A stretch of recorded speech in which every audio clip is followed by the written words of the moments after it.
Hi everyone, it's me, and today I would like to address the elephant in the room. Maybe more like a little elephant in the room, or let's say a baby elephant in the room. So the thing is that I actually quit Genshin Impact like 6 months ago. As much as I know I do not owe anyone an explanation here, since I have made Genshin content on my channel and I've unlisted a few of my videos, I just thought like I wanna address why I quit Genshin. And I thought it was an interesting topic to think about, because in my channel it's all about the growth, about like discovering yourself and, you know, seeing if things align with you. And I just came to realize that with Genshin it just wasn't aligning with my life. So I would like to elaborate more about that in this video. So if you're interested, let's get into it. So yeah, like always, let's start at the beginning. So I got introduced to Genshin around October last year, and I was never really so drawn to like anime JRPGs. I was intrigued by Genshin though, because I just saw like the art of all the characters and I thought, oh my god, they look so beautiful.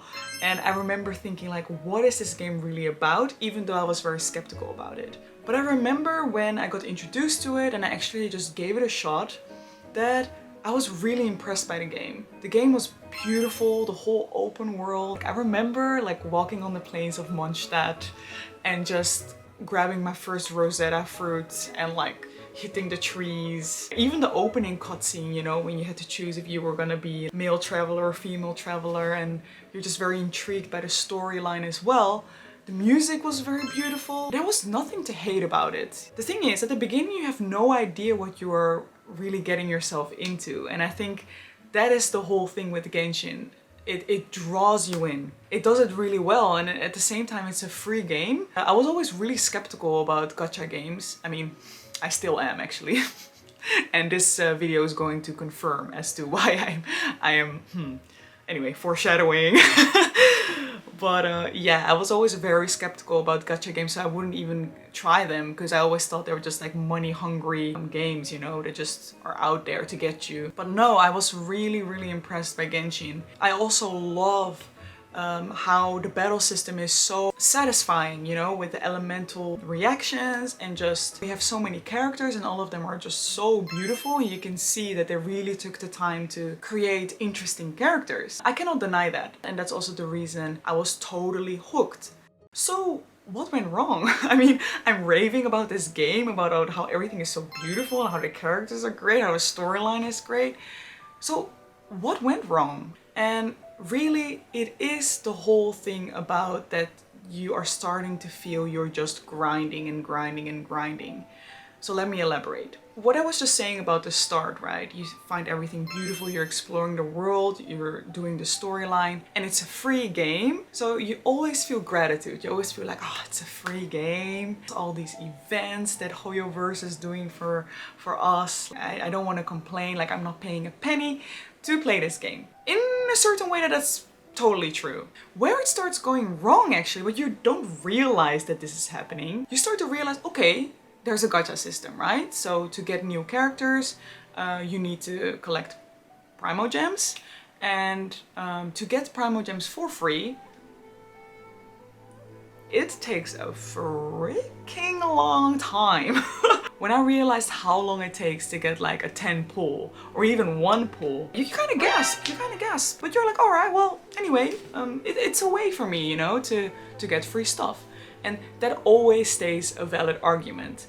But at the same time, I started to realize the more I was playing this game, at first you're like, yeah, well, you know, I don't have to get the 5-star character. It's okay. It changes, because like once you do get your first 5-star character, you start to realize those 5-star characters are way stronger than all the other characters that you will ever get, right? So you are gonna fight for those 5-star characters. You are gonna get thirsty for them. But then there's always that aspect of maybe you won't be pulling the 5-star. Oh my god, there's a legendary. No, I don't want her. Well, I think she's really cute, but I want Otao. Now the chance is gonna be really small. Crap. So you're just grinding and grinding and grinding like crazy just to get those characters. Even though there's so many other great aspects in the game, your focus just goes on getting those primo gems and doing the grind.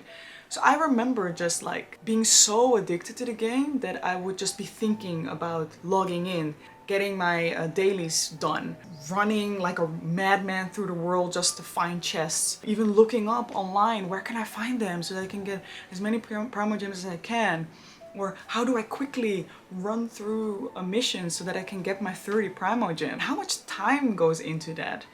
I just felt like, even though I felt this dopamine rush from getting the characters, I didn't actually feel like it was fulfilling the purpose of what I want a game to be. One of my all-time favorite games, right, is Undertale. My beef with Undertale was that it wasn't long enough for me. I just was always thinking, oh, I could have played 100 hours of this, you know? I just loved it so much. Even though the graphics, you know, are maybe, it's very minimal. I mean, I couldn't do it better, but I'm just saying, like, you know, compared to a Genshin Impact, the storytelling was just so compelling and it was just straightforward, but you were always continuing in the story in the game, right? There wasn't really a grind factor in the game. But Genshin made me realize that maybe the fact that this game never ends, maybe the fact that I'm constantly on the hamster wheel trying to get stuff in the game, maybe it's not what I'm looking for in a game. I think it really depends on the person. As you know, I practice ocarina, I have this channel, and I'm actively practicing football at the moment, and that takes a lot of my time, and on top of that I'm working. So I'm constantly in my head in this hamster wheel. So when I'm playing a game, I actually want it to be a relaxing thing or something that I can finish. That's the same thing what I feel when I'm reading a manga. Like, I actually like the feeling of finishing the manga. I actually like the feeling of, I read this manga, you know? I finished it, I can tick it off. It's fine that way. But with Genshin, that 1 hour that I could game, I am just grinding. I'm trying to get artifacts. I'm trying to level my character. I'm trying to get primo gems. I'm like speed running sometimes even through the game just to get them. You know, I just realized for my life, this is just not making sense. And again, when I was young, I spent a lot of my time playing games, and honestly, time well spent. You know, I would not take it away. Like, I struggled a lot also with depression and with difficulties in my youth. And games like Animal Crossing, you know, or Harvest Moon, Friends of Mineral Town, I spent a lot of my youth on that game. And again, it was time well spent. But times were different then for me. Right now, with my priorities, like, I still want to game, but knowing that this game will never end, knowing that I just am focusing on things that, you know, make me feel obsessed about getting it because after 30 days the banner will be gone and then I missed out on something. Again, like that fear of missing out, right? Like, I don't want to play a game where I feel the fear of missing out. And in a way, I feel like games are more and more becoming that.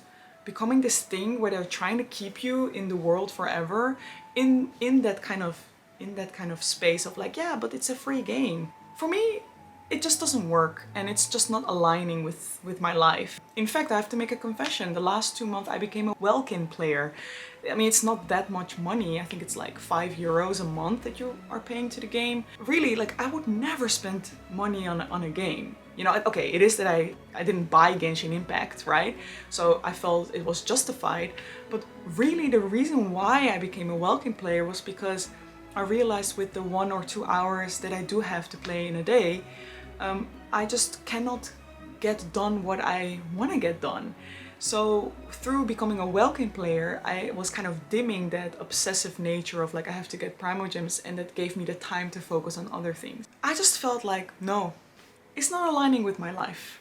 I had to be really honest about that. So yeah, I'm gonna get really deep. This channel is all about growth and about like realizing when things don't serve you anymore, right? And again, I want to make really clear, if for you Genshin Impact is amazing, it's fun, and you have the time to actually play it, then please do. Like, I'm not saying it's a bad game, but I just felt Genshin Impact was becoming this kind of relationship that wasn't serving me anymore, but I was only spending the time because I've spent so much time in it, and therefore I shouldn't part ways with it.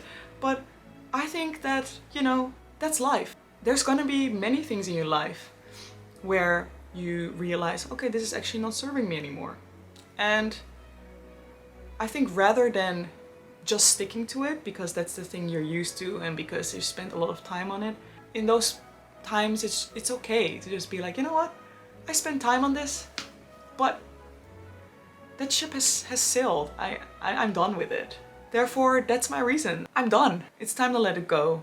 I do feel sad. I feel like Genshin could have been a game for me if it didn't have all those addictive dopamine, fan service, gacha mechanics. It's a beautiful game. The music is so amazing. I will actually do a Genshin Ocarina medley, I think, because the music is just really amazing. And just for that, I'm glad that I played the game, that I could, you know, discover the music. Like, it's really, really good music. I'm not gonna lie. No, you cannot have it all in life. And I've enjoyed it for 6 months. And I'm ready to graduate. I'm only gonna keep me pulling for Ayaka and Sucrose, simply just like a momentum or like a tribute to that period of my life. And I'm showing really raw emotions of how obsessed I was with it, and I think it's pretty funny. So I will be keeping that video there as a little tribute momentum. But that will be it. I won't be making any more Genshin videos if it's not related to the music. So that brings me to the end of my video. What are your thoughts on Genshin and the gaming industry in general? What do you think about games trying to suck you in? Maybe trying to, you know, keep you stuck in their realm? What are your thoughts about the games nowadays? I'm really interested to know your perspective. Leave it down in the comment section below. And thank you so much for watching. I've noticed a lot more subscribers coming, so hello if you're new here. And I hope to see you in my next video. Thank you so much. Bye!